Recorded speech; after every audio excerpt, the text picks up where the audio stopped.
Salam jumpa kembali, saudara dan saudariku yang terkasih, dalam Renungan Harian Katolik dari Paroki Tomang, Gereja Maria Bunda Karmel.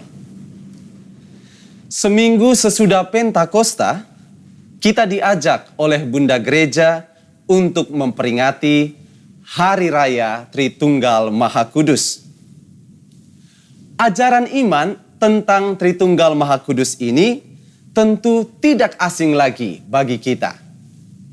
Tetapi tidak bisa disangkali bahwa hingga kini ajaran ini masih kerap dipertanyakan, diperdebatkan, bahkan menjadi sasaran empuk hujatan dangkal tanpa pemahaman yang integral.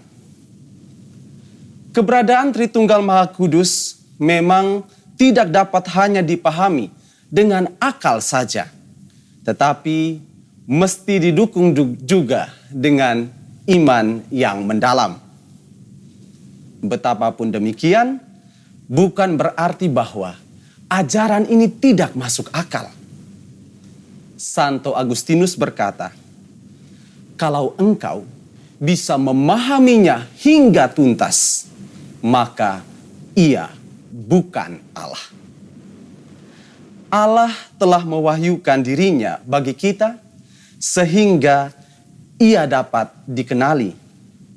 Tetapi serentak pada saat itu juga Allah pun masih menyimpan misteri tentang dirinya sendiri.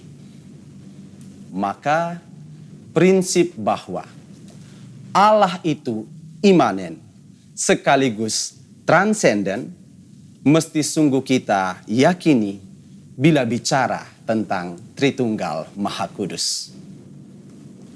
Saudara dan saudariku yang terkasih, dalam refleksi kita pada hari raya ini, kita mengambilnya dari Injil Matius bab 28 ayat 16 sampai dengan ayat 20. Perikop ini berkisah tentang perutusan para murid Yesus. Sesudah kebangkitannya, Yesus meminta para muridnya untuk segera pergi ke seluruh pelosok dunia. Tujuan kepergian ini bukan untuk melancong, tetapi menjadikan semua bangsa sebagai kawanan domba Yesus dengan cara membaptis dan mengajari mereka tentang karya keselamatan Allah. Tanggung jawab ini tentu saja tidak mudah untuk diemban, sebab bakal ada banyak tantangan yang menghadang, baik tantangan internal maupun tantangan eksternal. Tantangan-tantangan demikian dapat berpotensi mendatangkan kegagalan perutusan. Maka sadar akan bahaya ini, Yesus pun memberi jaminan berupa penyertaan ilahi yang bergaransi kekal. Penyertaan ini berasal dari Tritunggal Maha Kudus sendiri, sebab persatuan yang diperjuangkan para murid dalam perutusannya adalah bersatu bersama Bapa, Putra, dan Roh Kudus. Sedari penciptaan, persatuan itu telah ada dan akan terus tetap ada hingga keabadian. Persatuan Tritunggal Maha Kudus ini tidak lain dan tidak bukan adalah persatuan kasih. Karena pernahkah sejenak saja Allah terpisah dari kasih? Tidak pernah dan tidak mungkin akan pernah terjadi. Frase surat pertama Rasul Yohanes bab 4 ayat 16 secara tegas berujar, Allah adalah kasih.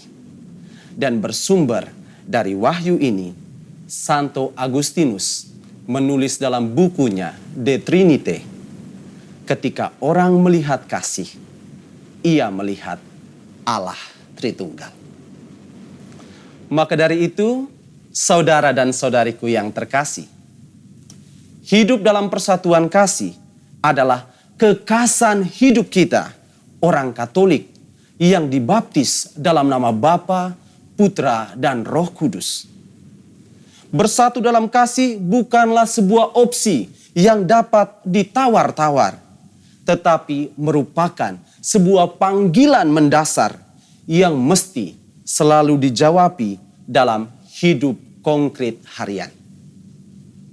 Perkataan dan perbuatan yang kita tampilkan sudah sepatutnya dijiwai dan digerakkan oleh daya kasih ilahi sendiri yang bertujuan untuk merangkul, bukan memukul, menyayangi, bukan menyaingi, mengayomi, bukan menghakimi, meneduhkan, bukan menjenuhkan, dan mempererat, bukan menjerat. Apabila kita mampu memiliki tampilan diri demikian, maka peradaban kasih menjadi nyata di tengah kehidupan bersama ini. Life without love is no life at all. Hidup tanpa kasih itu bukan hidup yang sesungguhnya. Demikian kata Leonardo da Vinci. Hidup tanpa persatuan kasih sejatinya menunjukkan hidup yang tidak bertuhan dan tidak layak untuk dihidupi. Tuhan memberkati kita sekalian.